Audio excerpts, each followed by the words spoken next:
Ikarige by'amagara ya Public Health Amendment Bill ry'umwaka gw'2021 kandi omwitekeri abanyishenjero bihire mwaka cweka kana na mushanja kana ka kabiri akabire nkagira ngo habaho burwiro butararire buri munya Uganda we na jemwe kifuba kandi orayanje akomwa amezi 3 ninga shashure miliyoni 5 obuvunaniza buli ku government okulaba ntino edagala jeriri okuyigiriza abantu what we call awareness, but while your provision egamba ntino abantu abagenda ku radio aba decampaigning a program ya government eteka lija kusobola okubakwata. Yes, because echo chetulaba in health service delivery wali abantu abagenda ku decampaigning achi na munonga kisinje yo kuruge cy'abantu babere niberaricerera ekibatutumire munonga no kugira ngo hatakaba ho okujemeserezana kugira ngo umuntu babase kumujema na yatakwenda ninga rukwenda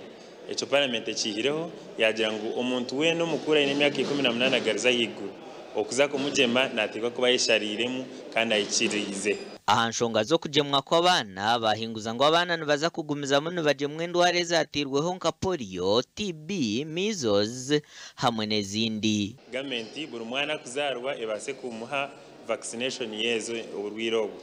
konke cyamana hati no kugira ngo haza he ebe bikwija tutarebere nka covid okwebirero haza nka smallpox haza nka ndwiro obwakwija bugetaga okuba vaccinating abantu omuntu mukuru w'emyaka 18 agariza ikunayishariramu then omwana omuzire nuwa kumuvunanizwaho so ekinkwamiza abantu no kugira ngo bateraricerera tini shomero tine kitongore tine muntu wena ariko basa kujema umwana wawe iwo muzire utashaziremo namazima abantu ekintu cha mandatory na compulsory vaccination nibakirwanisa kunkanya nko mushaho nibakirwanisa habwo kutamanya exactly niki bini mwaka ntwari ko kugira ngo umuzeire aine kuba niwe yasharira mu mwana bini mwaka ntwo kugira ngo omuntu no yakubali mukuru we nabasa kushara mu utari kwenda ninga abwe ndwara zitari zimwe na zimwe konkito bulijo kutobagana tugema abana bahatobwe ndiwe ngamba ko mushaho no muntu tokamugema tokamuyiminizinga aine kiziwe cyakubasa kutikiriza ngo bumujemese. Aha burwiro busiyo burabe bwizire nka COVID-19 hamwe n'ezindi abazire no baragume nibashararamwe abana babo kandi we minister w'byamagara yagera ngo itekeri neza kuyamba mu kutereze by'amagara. Madam Speaker, I beg to move that the bill entitled the Public Health Amendment Bill 2021 be read the third time and do pass.